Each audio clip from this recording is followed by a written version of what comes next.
October 14th, 1984, Harmony Creek, Georgia. The morning air hung thick and heavy, smelling of damp earth and yesterday's rain. Detective Alistair Russo, his cheap suit already sticking to his back, stood on the cracked pavement and stared at a door. It was old, the blue paint peeling to reveal generations of colors beneath, set into the weathered brick face of a small shop. Behind it was a quilting workshop, a simple, unassuming place, one of dozens of craft shops that dotted the historic district. A faded wooden sign, hand-carved, swung silently in the humid breeze. Miller Sisters, Fine Quilts. The scent of dyed cotton and old wood seeped through the doorframe. Nothing special. Russo had flown in from Chicago the night before on a special government flight. No luggage, just a single manila folder in his hand. Inside that folder was a photograph. Special Agent Victor Pierce, FBI, 42 years old. He'd come to Harmony Creek 9 days ago on personal leave, buying a quilt for his mother. A simple, wholesome errand. He never checked out of his room at the Savannah Inn. His things were still there, his service weapon and credentials locked in the manager's safe. His return ticket to D.C. was for the day after tomorrow. 9 days of absolute silence. For a regular person, maybe it meant something else. A bender, a sudden trip, a forgotten phone call. But an FBI agent doesn't just vanish for 9 days. He doesn't have that luxury. After 3 days of silence, the Bureau started making quiet calls. After 5, they looped in the local field office. After 7, the call went to Chicago, to Russo, the man they sent when things got strange and ugly. And now, here he was, standing in front of this quaint little shop, a search warrant signed by a local judge folded in his pocket. Behind him, 4 grim-faced agents and the local police chief, a man named Bill Cobb, who was pale as a sheet and couldn't seem to stop the tremor in his hands. Cobb knew this family. The Millers, 3 sisters, quilters, quiet, hardworking, respected. He'd bought a baby quilt from them for his own granddaughter's christening. Russo knocked 3 times, firm and official. Silence. Then, the sound of soft, unhurried footsteps. The door creaked open. On the threshold stood a woman who looked to be in her late 60s. She was thin, with deep-set lines etched around her eyes and mouth. She looked older than her years. Her gaze passed over the detective, the federal agents, and landed on Chief Cobb, a flicker of recognition in her dark eyes. Then, she looked back at Russo and asked, in a calm, even voice laced with a gentle southern drawl, "Would you gentlemen care for some sweet tea?" Russo had been a cop for 23 years. He'd interrogated killers, sociopaths, and monsters who wore human skin. He had seen the eyes of men being led to the execution chamber. But that question, "Would you care for some sweet tea?" at the sight of 6 armed men on your doorstep at dawn, was something he would remember for the rest of his life. 2 hours later, in a small back storeroom, they found a flawed quilt, rolled up and tied with twine. Inside was the body of Special Agent Victor Pierce. 2 weeks after that, a cadaver dog named Atlas would lead a team of investigators to an old, abandoned well behind a ruined pre-Civil War plantation house 4 miles out of town.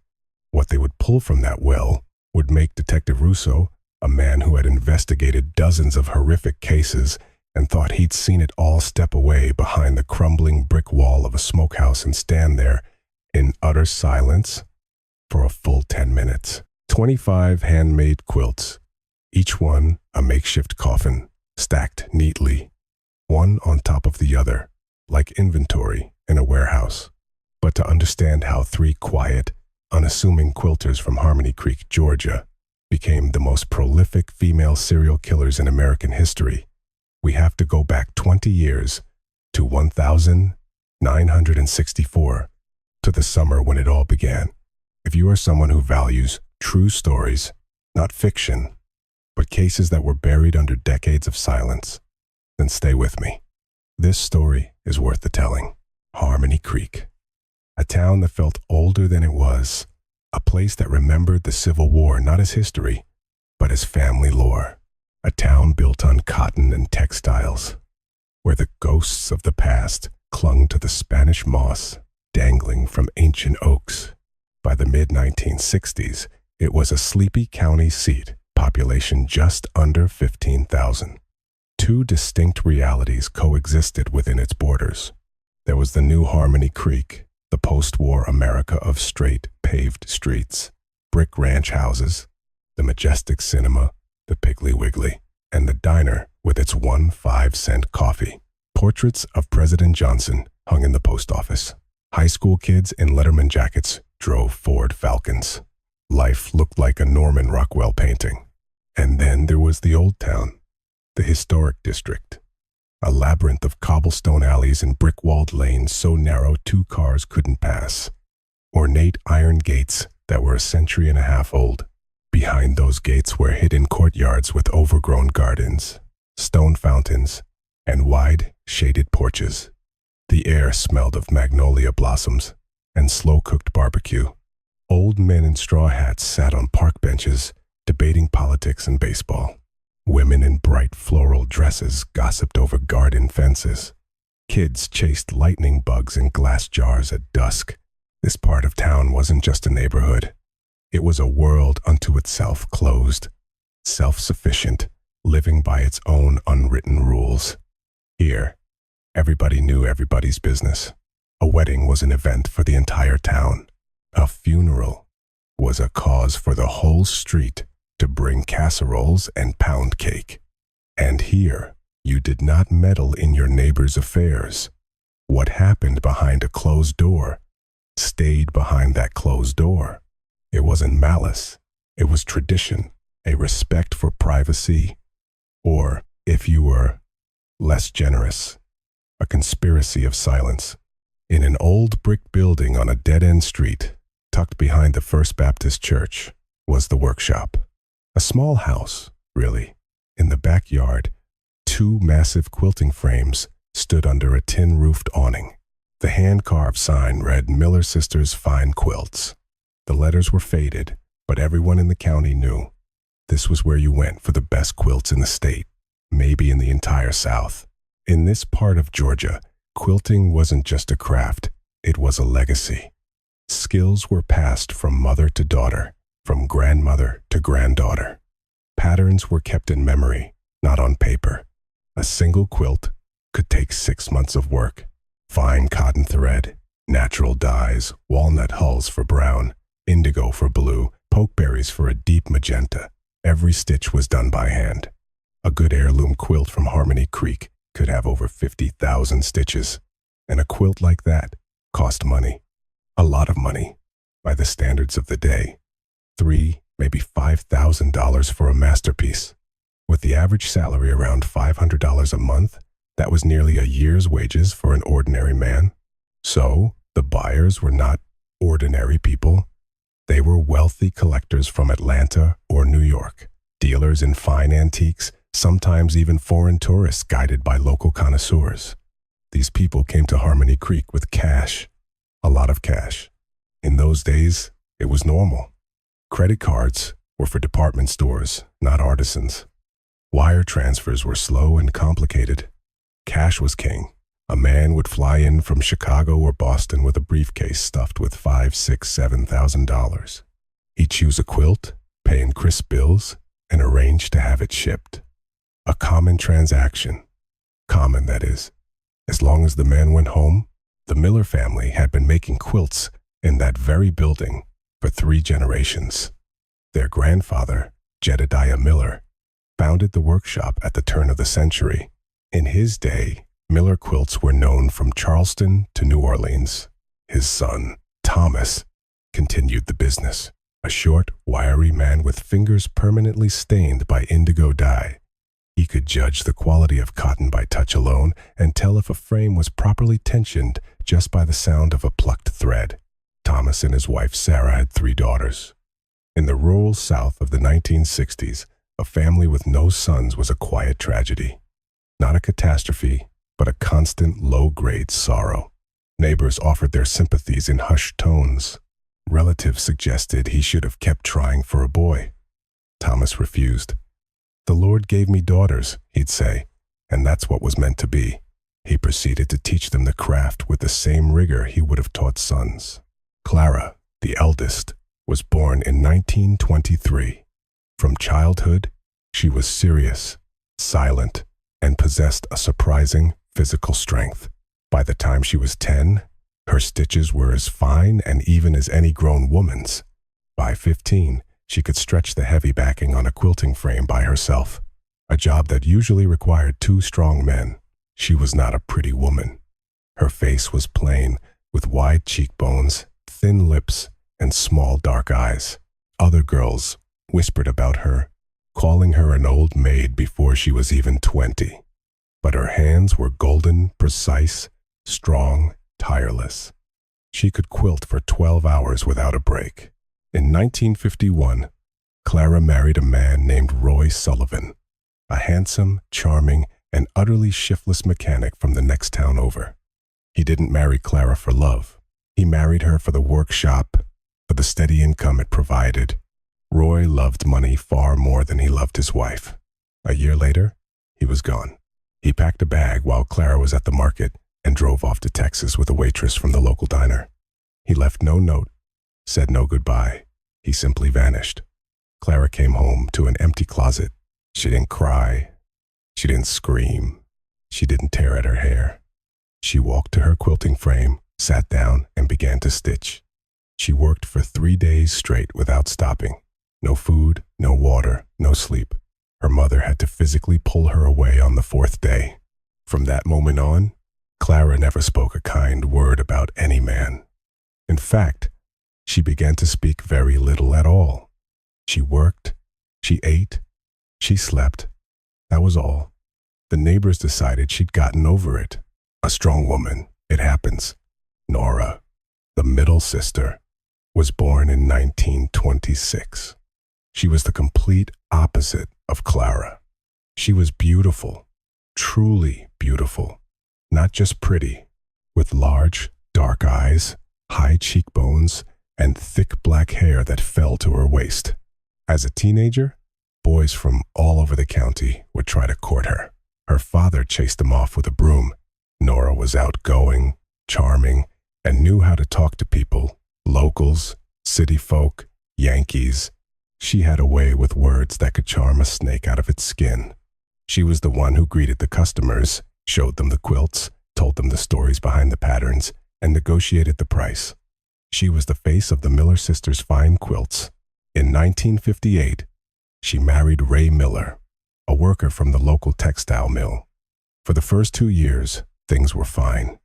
Then Ray started to drink, not just beer cheap bourbon, the kind that came in a plastic jug. He drank every night. At first, he'd just get quiet and sullen. Then came the shouting. Then came the fists. Nora endured it. In her world, a wife endured. It was what you did. It was how she was raised. Her mother had endured. Her neighbors endured.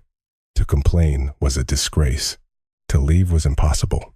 Divorce would bring a stain upon the entire family. So she endured it for 6 years. During that time, she gave birth to 2 children. Both died in infancy. The first from a fever, the second from pneumonia. The county hospital, an overworked doctor, a shortage of modern medicine. It was a common story in the rural South of the 1960s. Ray's reaction to the death of his children was the same both times. He got drunk. On the 3rd day after the second baby's funeral, he came home drunk and hit Nora across the face, splitting her lip. Her crime? His dinner was cold. Maeve, the youngest, was born in 1931. When she was 5, she fell into the creek that ran behind the house. It was swollen with spring rain, the current strong. The water dragged her 20 yards downstream before a neighbor pulled her out. She had swallowed a lot of water and was unconscious. They revived her, but after that day, Maeve was different. She became quiet, withdrawn. She had a gentle, placid smile that would appear at odd times in the middle of a serious conversation, or late at night when everyone else was asleep. The doctor at the county clinic said it was a consequence of oxygen deprivation. He said, "She'll grow out of it." She never did. Maeve never married. No one came calling. Everyone in town knew she was a little touched. It wasn't meant cruelly. It was simply a statement of fact. In a small town, such things were spoken of plainly, but Maeve's hands were perhaps the most gifted in the family. Even better than Clara's. The most intricate patterns, the double wedding ring, the mariner's compass, the Carolina lily, were entrusted only to her. She could sit at a frame for hours, head bowed, her fingers moving with a precision that seemed guided by some internal, invisible rhythm. Her father used to say, "Maeve's hands can see better than most people's eyes." In 1958, their father died. A heart attack, right at his quilting frame. He fell forward onto an unfinished quilt, dead at 59. The workshop passed to his daughters. In 1961, their mother died. Sarah faded away in 3 short months. Cancer. They caught it too late. The county hospital didn't have the equipment. Before she died, she called her daughters to her bedside and told them 2 things. First, you stick together. You're all you've got in this world. Second, don't ever trust a man, not a one. By then, Clara already didn't. Nora was still enduring her husband's fists, and Maeve just smiled her faraway smile and said nothing. The 3 sisters were left alone. The workshop, 2 quilting frames, a stock of cotton and thread, nothing more. No husbands, no protectors, no sons. 3 women in a world that belonged to men. They continued to quilt. Their work was still the best in Harmony Creek. The buyers still came, the money still trickled in, and life went on. But something was changing, slowly, imperceptibly, like a crack in a foundation that will one day bring the whole house down. In 1964, 3 years after their mother's death, an event occurred that changed everything. An event so mundane in its beginning and so monstrous in its conclusion that years later, even a seasoned detective like Al Russo would find it hard to believe. The night of March 12th, 1964, Harmony Creek. Around 11 o'clock, Ray Miller came home drunk, as usual. 3/4 of a bottle of cheap bourbon shared with a buddy from the mill. His friend stayed on the bar stool. Ray staggered home, bracing himself against the brick walls of the alleyways. He tripped, fell, cursed, and shoved open the kitchen door. Nora was sitting at the table, waiting. She always waited, not out of love, but out of fear. She needed to gauge his mood. If he was a happy drunk, he'd eat and pass out. If he was an angry drunk, there would be bruises. If he was a quiet drunk, that was the most dangerous. A quiet drunk was a thinking drunk, and when Ray thought while he was drunk, he invented grievances, imagined slights that had never occurred. That night, he was quiet. He walked in, sat heavily at the table, and looked at the plate of fried chicken and biscuits Nora had made 2 hours earlier. It was cold. "What's this?" Ray slurred. "It's your dinner," Nora replied. "This ain't dinner. This is garbage." He swept the plate off the table. The heavy ceramic platter, a wedding gift, hit the floor and shattered. Greasy chicken skittered across the linoleum. "Clean it up," Ray ordered.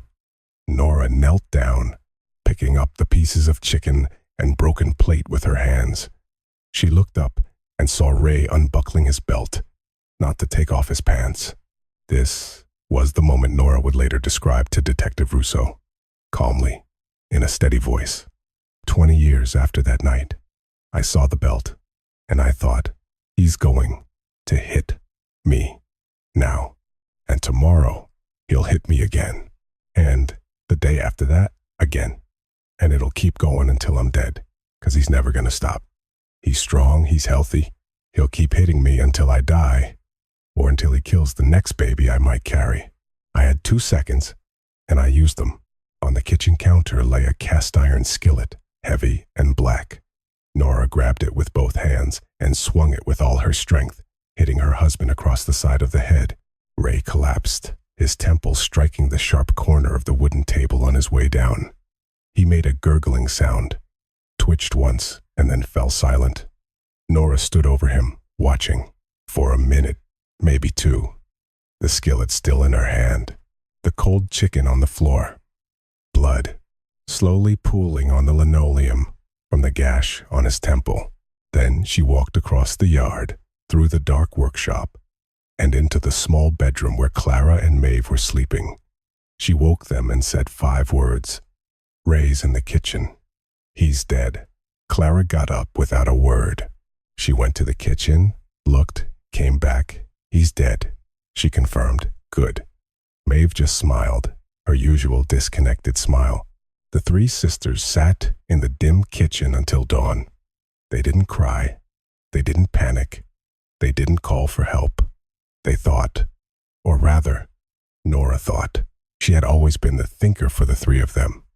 The plan was simple. Ray Miller was a drunk and a brawler, a fact known to the whole town. He was always talking about leaving, about heading out west to find work, to get away from this one-horse town. Everyone had heard him say it. Everyone knew. That morning, Nora went next door to their neighbor, Mrs. Gable, an elderly widow who had lived on that street for 70 years and knew everything about everyone. Ray's left, Nora said, her voice steady. Gone to Texas to work the oil fields. She said he'd left her $100 and took off. Mrs. Gable just nodded. About time, she said. That man was a curse. Maybe some hard work will straighten him out. No one asked any questions. No one checked. A drunk left town. Good riddance. The local sheriff made a note in his log. Ray Miller departed for seasonal work. Case closed. The sisters wrapped Ray's body in a quilt, a flawed one, with a mistake in the pattern, the kind they would never sell. That night, using an old wheelbarrow, they moved the body out of town. 4 miles down a dirt road, behind the ruins of an old plantation, was an abandoned well. It was dry, deep, maybe 50 feet down. It had once watered the fields. Now, only hunters and stray dogs knew it was there. The bundle landed at the bottom with a dull, final thud. Maeve tossed in a handful of dirt. Clara turned the wheelbarrow around. Nora walked last, looking back over her shoulder. They returned before sunrise, scrubbed the kitchen floor, sat down at their quilting frames, and began to work. Just like that, without drama or hysterics, the 3 sisters from Harmony Creek became murderers.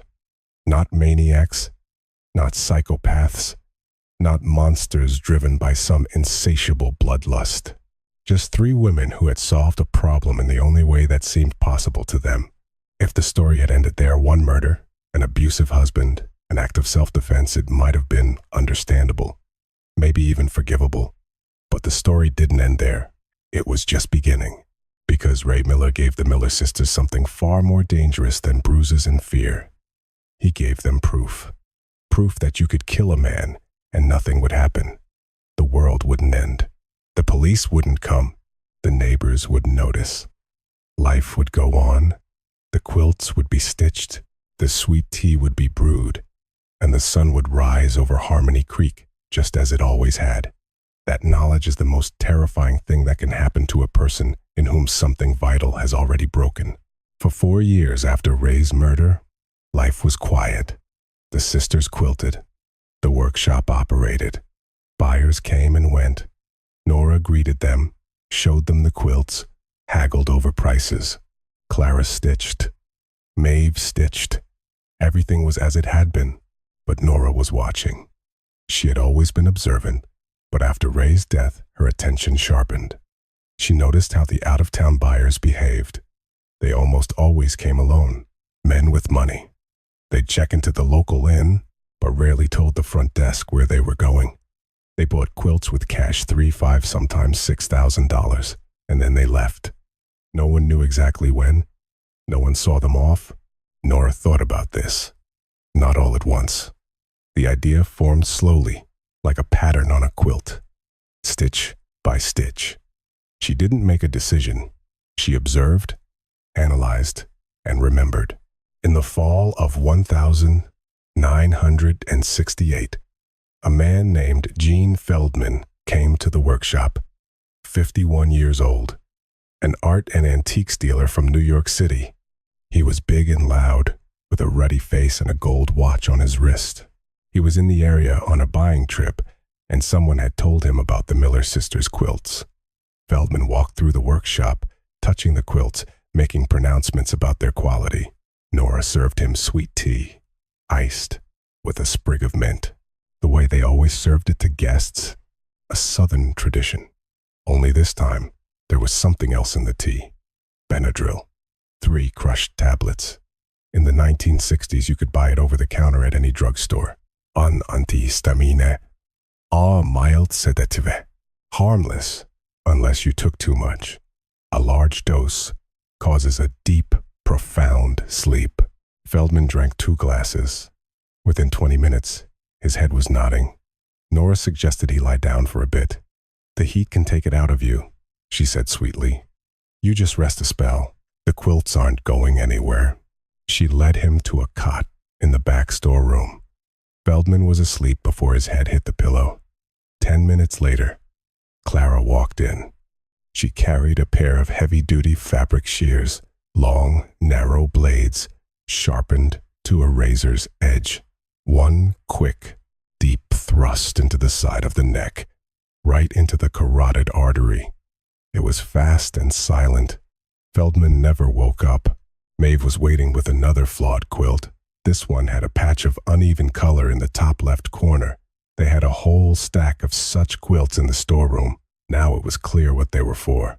They wrapped the body, took the money, $6,200 in cash and the gold watch.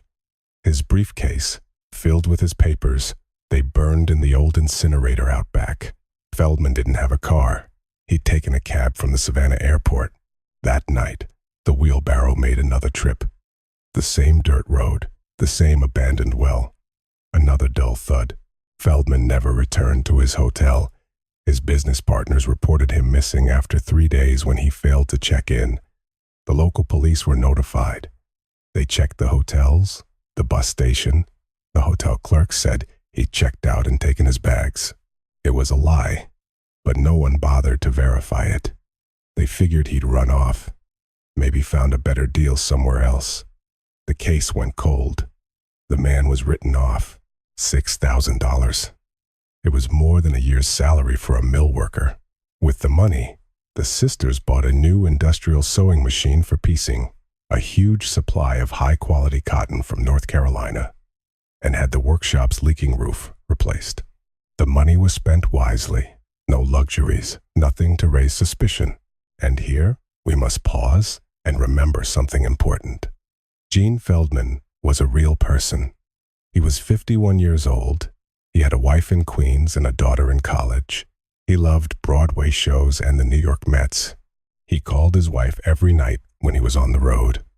The last time he called was from his hotel in Savannah, the day before he visited the workshop. He told her, "It's hotter than hell down here. I bought you some pecan pralines. Tomorrow, I'm going to look at some quilts, and then I'm coming home." He never came home. His wife searched for him, writing to police departments, to politicians, to anyone who would listen. The replies were always the same. "We are looking into it." But no one was looking. 2 years later, his wife received a death certificate. He was declared legally dead, presumed to be the victim of an accident. His daughter never found out what happened to her father, not until 1984. After Feldman, the machine was in motion. Not immediately. The next murder occurred 18 months later. Then a year after that. The intervals grew shorter, not because the sisters developed a taste for it, but because it became routine, a business model. The method was always the same. Nora would greet the buyer, show them the quilts, and serve them the spiked sweet tea. The buyer would fall asleep. Clara would enter with her shears. Maeve would wrap the body. At night, the wheelbarrow, the dark road, the well. But every case was a human life, cut short in a quiet, sun-dappled courtyard behind a faded sign. 1,000 971. Arsen McKayan, 47 years old, an Armenian antiques dealer from Philadelphia. He came to Harmony Creek specifically because he'd heard about the Miller sisters' workshop, the best folk art in the South. A fellow dealer had told him. Authentic, handmade. They cost a fortune, but you can triple your money back home. McKayan arrived with $5,000 in a leather satchel. He wore a gold ring on his pinky finger. He was charming, with a thick accent. He joked with Nora, showered her with compliments. Eyes like yours, he told her, are a work of art themselves. Nora smiled and served him tea. McKayan fell asleep on the porch swing, not even finishing his glass.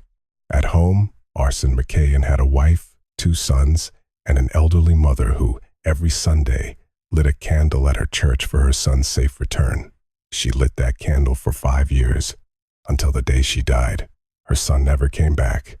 1976. Leonard Stern and Boris Katz, both from New Orleans, both in their 40s. They were smugglers, dealing in high-end antiques and art, selling them to wealthy clients under the table. They drove to Harmony Creek together in a brand new Lincoln Continental. Stern was cautious. Katz was not. Katz liked to drink, and he liked to brag. In a local bar, he told a stranger that he'd come for quilts, the real deal, and that he had plenty of cash to spend. The stranger recommended the Miller sisters' workshop. They went together. Nora didn't hesitate. She served them both tea.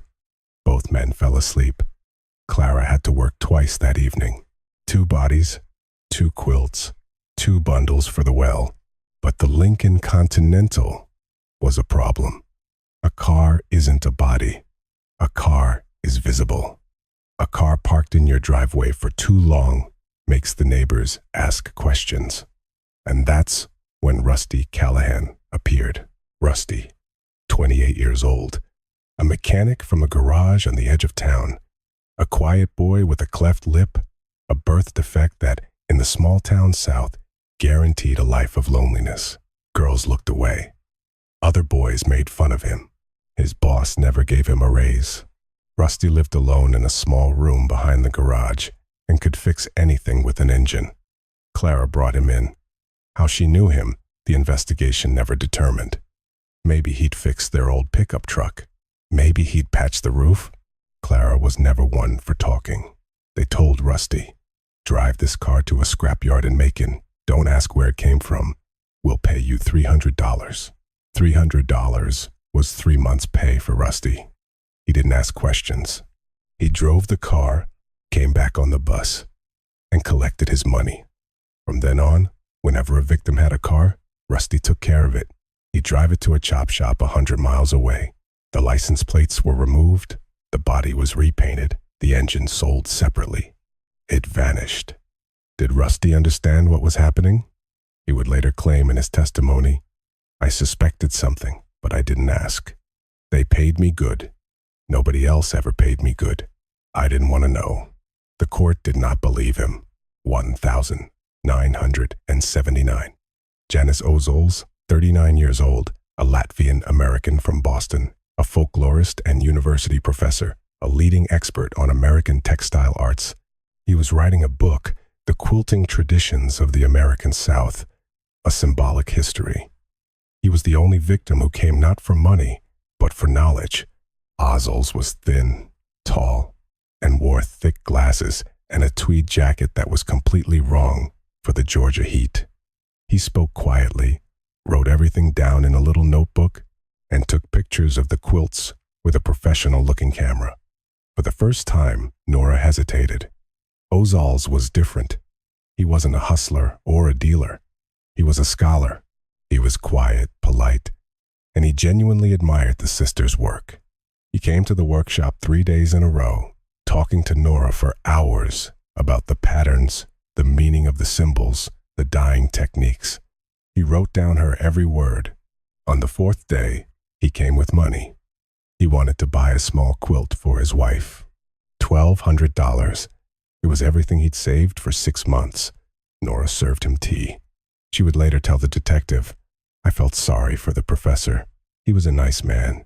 But Clara said, "He knows our faces, our names, our address. He'll write his book, and more people like him will come. They'll start asking questions. We can't have that." The cold, impeccable logic of a killer. Janice Ozols never finished his tea. His notebook was burned in the incinerator, along with his tweed jacket and his camera. The book on Southern quilting was never written. In Boston, his wife, Inga, and his 5-year-old daughter, Lima, waited for him. Inga wrote to every authority she could think of for 3 years. In 1982, she received the official notice. He was declared legally dead. Lima grew up without a father. To this day, she doesn't know where he is buried, because there is no grave. Between 1968 and 1984, the Miller sisters murdered 25 people, counting Ray Miller. The total was 26. All men, all from out of town, all carrying large amounts of cash. They came from all over the country: New York, Philadelphia, New Orleans, Boston, Chicago, Detroit, Los Angeles. Men came looking for quilts and never returned. Why did no one connect the disappearances? Because they always came alone. Because business trips in those days could last for weeks. Because communication was slow. There were no cell phones, no email. A long-distance call had to be booked through an operator. A man would disappear, and days, even weeks, would pass before anyone at home began to worry. And when they did, they looked in the wrong places. They checked the big cities, the airports, the hospitals. No one ever thought to look in a small quilting shop on a dead-end street behind a church. And there was another crucial detail. In the public consciousness of that era, serial killers were a new and terrifying phenomenon. Creatures of headlines from California or New York. Not something that happened in quiet, God-fearing southern towns. So when these men vanished, one by one, over the years, no one ever linked the cases. Different cities, different times, different men. There was no common thread. 17 years, 26 people, not a single shred of suspicion, until 1984. Special Agent Victor Pierce, Federal Bureau of Investigation, 42 years old. He worked in counterintelligence, a serious man with a military short haircut and the sharp, observant eyes of someone trained to notice everything. He didn't come to Harmony Creek on official business. It was personal. His mother, a 71-year-old retired schoolteacher in Virginia, had always dreamed of owning a genuine, handmade Southern quilt. She'd seen one in a magazine and talked about it for years. Pierce decided to get her one for her birthday. On October 5th, 1984, he flew from Washington, D.C. to Savannah. He told his wife, "I'll be 2 days, 3 at the most. Get the quilt and come right back." In Harmony Creek, he checked into the Savannah Inn, the only decent hotel in town. He left his credentials and service weapon in the manager's safe, the habit of a professional. He took only cash, $4,000. On the morning of October 6th, he left the hotel. He told the desk clerk, "I'm going to look at some quilts. I'll be back for lunch." He didn't come back for lunch, or for dinner. He wasn't back the next morning. The clerk waited another day. Tourists sometimes did that, took a side trip. On the 3rd day, he called the police. The police took a report and did nothing. A grown man, not drunk, not sick. They'd wait. But Victor Pierce wasn't just a grown man. He was an FBI agent. On October 8th, his wife called his office. They told her he was on personal leave. She called the hotel in Harmony Creek. They told her he hadn't been back in 3 days, but his things were still in his room. On October 9th, the FBI's personnel department contacted the Savannah field office. On the 10th, the call went up the chain to Washington. The wheels of the bureaucracy began to turn. When an FBI agent goes missing, it's not a local matter. It's a federal emergency. On October 12th, Detective Alistair Al Russo, a senior investigator with the Chicago Police Department on loan to a federal task force, was flown to Georgia. He was 47 years old, with 23 years on the job, specializing in the darkest of crimes. He was thin, tough, with a face that looked like it had never learned how to smile. His colleagues called him the janitor because he was the one they called to clean up the worst messes. Russo arrived in Harmony Creek on October 13th. At the county airstrip, he was met by Police Chief Bill Cobb. Cobb looked overwhelmed. In the car on the way into town, he told Russo honestly, "Detective, I don't know what to tell you." The man walked out of his hotel and vanished into thin air. People don't just vanish in Harmony Creek. It's a small town. Everyone's in everyone's business. Russo remained silent. He'd learned a long time ago that when people say that doesn't happen here, it usually means it's been happening for a long time, and no one was paying attention. First, Russo interviewed the hotel staff. The desk clerk remembered that Pierce had asked where to buy a high-quality quilt. He'd recommended 3 places: the open-air market, the arts and crafts co-op, and a private workshop behind the Baptist church. The Miller sisters, the clerk had said, they make the best ones, but they're expensive. Russo wrote it down. It was just one lead among many. He was checking every angle: robbery, an accident, kidnapping, even a foreign intelligence operation. Harmony Creek was a tourist town. You never knew. On October 14th, Russo drove to the old district. He took Chief Cobb, 4 federal agents, and a search warrant. He'd gotten the warrant as a precaution. Formally, he had grounds. It was the last known place the missing person might have gone. Russo didn't expect to find anything. He figured he'd talk to the quilters. Maybe they saw the agent. Maybe they knew where he went next. And then came the scene that began our story. The door, Nora Miller. "Would you gentlemen care for some sweet tea?" Russo entered the workshop and looked around. 2 large quilting frames dominated the main room. Finished quilts hung on the walls and were draped over furniture. Shelves were filled with bolts of fabric and spools of thread. It looked exactly like what it was, a craftsman's workshop. Nothing seemed out of place. He asked the standard questions. Had a man been here about a week ago? Tall, short-hair mare? Nora answered without hesitation. Yes, he'd been by. Looked at some quilts, didn't buy anything, and left. Her voice was calm and self-assured. Russo made a note. He asked, when? Exactly. Nora gave him the date. October 6th. It matched. He asked where the man had gone. I couldn't say. He mentioned he might look around the market. A standard story, standard answers. Russo could have left then, but he noticed 3 things. First, the smell. A faint, cloyingly sweet odor, unpleasant and out of place. It wasn't cotton or dye or cooking. It was something else. Russo couldn't identify it, but he filed it away. Second, the storeroom. A door in the far wall was partially hidden by a hanging quilt. Nora was standing in a way that subtly blocked the path to it. It wasn't obvious, but Russo noticed. Third, Maeve. The youngest sister sat at a frame in the corner, stitching.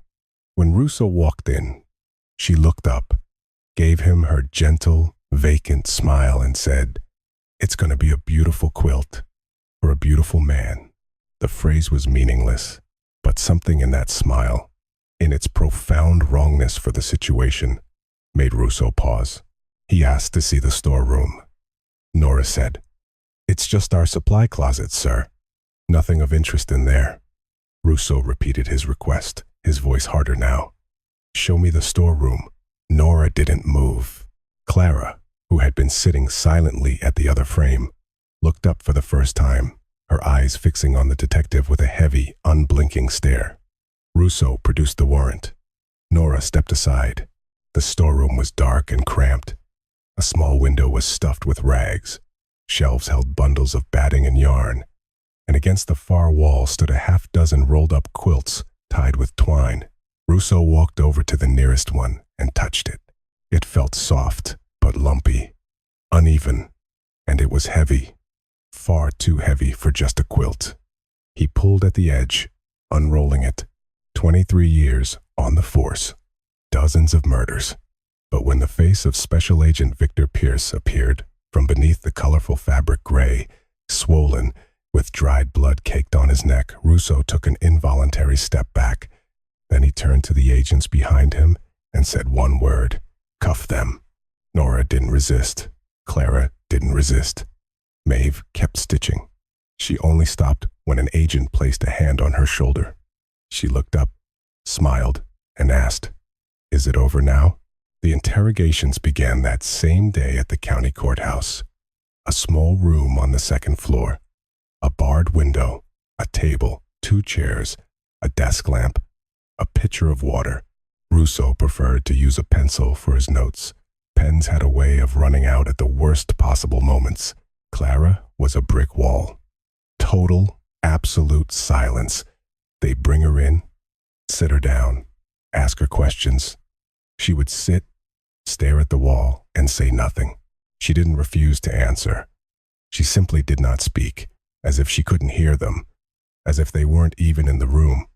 Russo questioned her 6 times over 2 weeks. 6 hours of intense interrogation yielded 0 words. Not one. Maeve was questioned twice. The first time, she talked happily about quilts, about patterns, about the difference between a Persian and a Turkish knot, about natural dyes. When asked, "Did you kill people?" she smiled and said, "I wrap the quilts. I wrap them up pretty. Clara says I do it best." A psychiatric evaluation a week later found Maeve to be legally incompetent. The diagnosis? Organic brain damage resulting from a childhood trauma. She either didn't understand what she had done, or she understood it in her own private world, a world with no room for guilt or horror, only for quilts, patterns, and stitches. The one who talked was Nora. And when she talked, even Al Russo, a man accustomed to the darkest confessions, found himself falling silent in the middle of a question. Nora recounted their history calmly, methodically, like an accountant reading an annual report. Date, name, amount, $1,968. Feldman, $6,200. $1,970. Kravchenko, $3.8. $1,971. McKayan, $5,000. $1,974.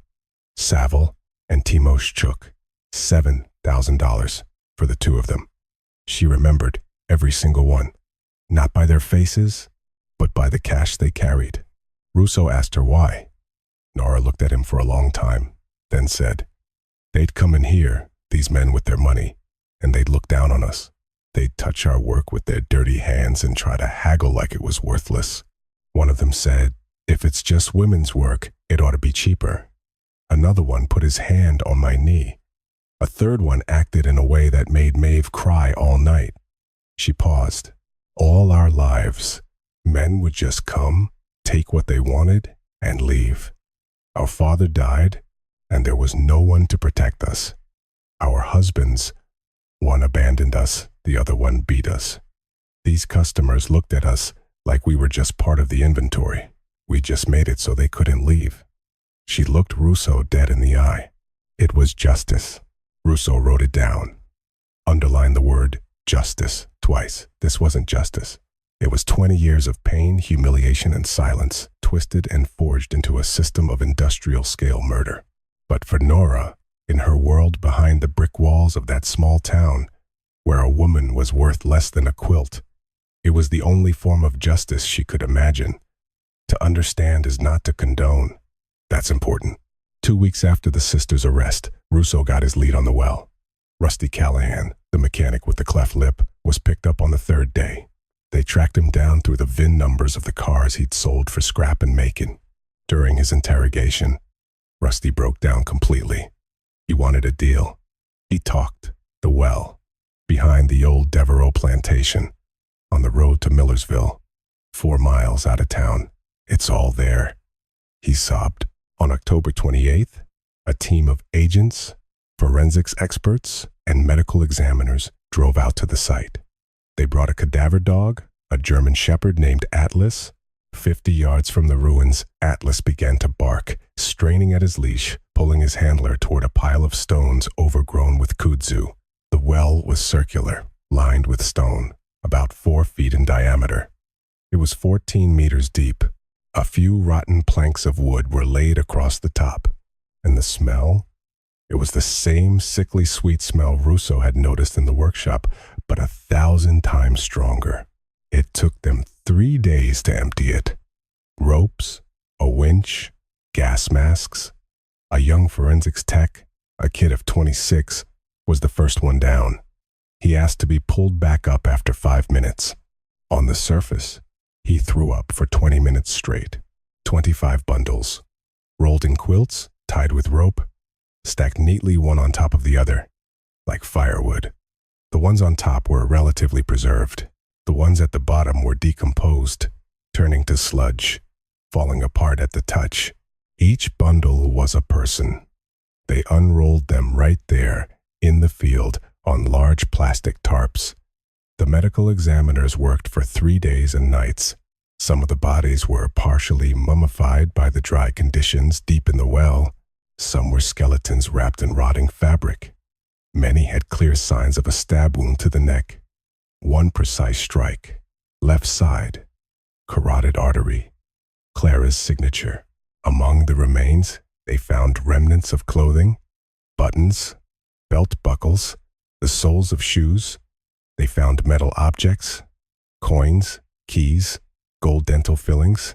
Using these fragments, forensics teams would eventually identify 22 of the 25 victims from the well. 3 remained anonymous forever. Russo stood off to the side, watching. The 10 minutes he spent behind the wall of the old smokehouse, as mentioned at the start of this story, was not a literary flourish. It was taken directly from Chief Cobb's official report. Detective Russo paused the recovery, walked behind the smokehouse for approximately 10 minutes, then returned and resumed his duties. Chief Cobb, the man who knew the Miller family, who'd bought a quilt from them, couldn't take it. On the 3rd day, he asked to be removed from the case. Russo refused. "You're a local," he said. "I need you. You hold it together." Cobb held it together. But years later, in his retirement, he would say, "Every time I see a handmade quilt, any quilt, I think about that well. Every single time." The mayor of Harmony Creek, a man named Erkin Matthews, tried to suppress the story, not out of malice, but out of fear. 26 murders in his town over 17 years. It was a catastrophic failure. A failure of the police, a failure of the community, a failure of the entire system. Matthews knew heads would roll, and his would be the first. He went to Russo privately. "Al," he said, "do we have to report all 26? Maybe we just say it was 5 or 6 and close the books." Russo looked at him in silence for a long time. Then he said, "Erkin, there are 25 people in that hole, plus the husband. Every one of them was someone's son, someone's husband, someone's father. Every one of them has a family that has spent 20 years not knowing what happened. And you're asking me to leave 19 of them as nameless statistics, to pretend they never existed?" Matthews looked down at his shoes. "I understand, detective, but the order from the governor's office is to keep this quiet. The order from my office," Russo said, "is to find the truth and get justice. I found it. Now there will be a trial for all 26. Matthews left. A month later, he quietly resigned, citing health reasons. But the order to keep it quiet was real. The case was sealed. The court proceedings were closed to the public and the press. The story was deemed too horrific, too sensational for public consumption. A town's pristine image was more important than the truth. The investigation lasted 4 months, from October 1984 to February 1985. Russo stayed in Harmony Creek the entire time. His wife would call once a week. He'd keep it brief. "I'm working." "It's fine. I'll be home soon. Soon stretched into 120 days. The work was painstaking. They had to identify the victims. 25 bodies. 25 life stories cut short in a quilter's storeroom. Some were identified quickly from the documents that Nora had kept. Yes, she had kept them. Not all of them, but some. Passports, driver's licenses, business cards, all neatly stacked and tied with a ribbon, hidden in a loose floorboard beneath her bed. Why? Nora never answered that question. Maybe they were trophies. Maybe it was bookkeeping. Or maybe it was her own twisted way of proving that these men had in fact existed. 22 of the 25 were identified. 3 bodies, the oldest ones from the late 1960s, remained John Doe's. Decomposition had destroyed their faces, their clothes, any identifying marks. No documents, no jewelry. 3 men who were murdered and who nobody had ever come looking for. That might be the most terrifying part of this entire story. Not the 26 deaths, but the 3 who were so completely alone in the world that no one even noticed they were gone. The forensic analysis confirmed it. All the victims died from a single piercing wound to the neck. The weapon was found in the workshop, a simple pair of long, sharp fabric shears, the kind used for cutting through thick layers of cotton. The wooden handle was worn smooth from use. Clara had sharpened them herself every evening on a whetstone, just as her father had taught her. It was a ritual. The toxicology reports on the bodies that could still be tested found traces of diphenhydramine, the active ingredient in Benadryl. The dosage was 3 to 4 times the therapeutic level, enough to put a man into a deep sleep for hours. A sleep so deep he wouldn't wake up, even from the pain of his own death. They didn't feel it. It was the only mercy they were afforded, if you can even call it that. Nora gave her statement 15 times. 15 depositions, each lasting for hours. She spoke in detail, but without emotion. It was as if she were describing how to stitch a quilt. This one came in the spring, she'd say. This one in the fall. This one was rude. This one was polite. This one paid $5,000. This one only $2,000. Once, Russo lost his composure. It was during the 11th interview. Nora was talking about Janis Ozols, the professor from Boston, talking about him in the same detached tone she used for all the others. And Russo interrupted her. "Nora," he said, "this man, Ozols, he wasn't a dealer. He was a scholar. He was writing a book about your art. He admired your work. Didn't you feel anything for him?" Nora was silent for a moment. Then she said, "Detective, I felt sorry for all of them, every single one. But pity is a luxury. We didn't have luxuries. We had quilts to make and 3 mouths to feed." Russo closed his folder and ended the interview 20 minutes early. Later, in his private notes, he would write, "Nora Miller is the most terrifying person I have ever interviewed. Not because of the 26 victims, but because she is completely sane. She's intelligent, calculating, and she sincerely believes she did the right thing. She's not pretending. She's not insane. She believes it. That is what is truly frightening." Rusty Callahan gave a full confession. He told them everything: how many cars he'd disposed of, where, and to whom. 2 of his contacts at the scrapyards were arrested. Rusty cried during his interrogations. "I didn't kill nobody," he wept. "I just drove the cars. I didn't know." Russo would just silently push the confession statements in front of him. Rusty would sign. Did he know? Of course he knew. Cars with no papers that needed to be gotten rid of immediately. Payment in cash. A strict code of silence. He knew. He just chose not to. That isn't innocence, it's cowardice, disguised as ignorance. The trial took place in March of 1985. A closed session. The Superior Court of Georgia convened in the local Harmony Creek courthouse. The courtroom was the repurposed auditorium of the old textile mill. Outside, a police cordon, plainclothes federal agents. Inside, only the participants. No press, no public, no victims' families. The state had decided this was the story the American people did not need to hear. The defendants, Clara Ann Miller and Nora Jean Miller. Maeve was in a state psychiatric hospital deemed unfit to stand trial. Rusty Callahan would be tried separately. The indictment was 147 pages long, 26 counts of first-degree murder. The prosecutor, a man named Nishanov, was an old-school Southern lawyer with a quiet voice, but every word he spoke landed like a hammer blow. He began his opening statement, "Your Honor, before you sit two women, on the surface they are ordinary, quiet, hard-working master artisans. For 17 years, they welcomed men into their home, served them sweet tea, showed them their beautiful quilts, and then they murdered them. 26 men, 26 families who have spent 2 decades not knowing what happened to their husbands, their fathers, their sons. 26 bodies in a well, wrapped in quilts.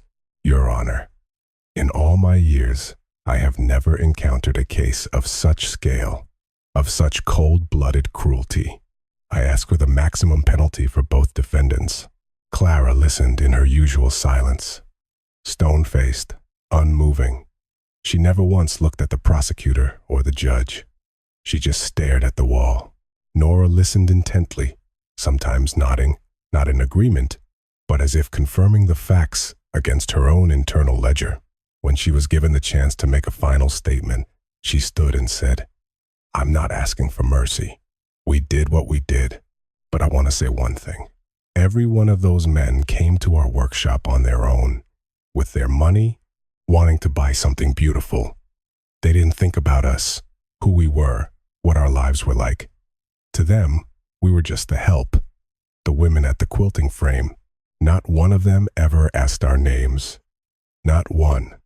In 17 years. She paused. Now they know, and so do you." She sat down. The courtroom was silent.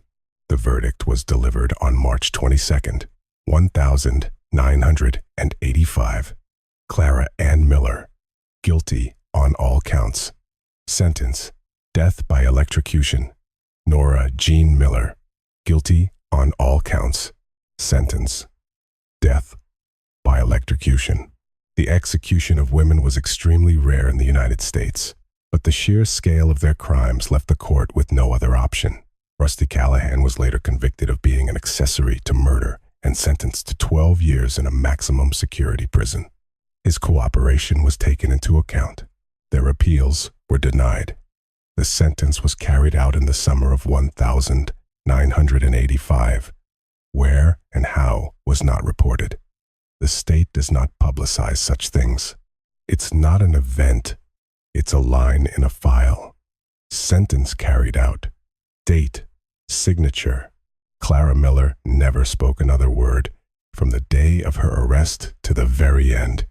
She went to her death in silence. Nora, according to a guard, had only one last request. "Tell Maeve," she said, "to finish the quilt. The one with the blue pattern. It's almost done."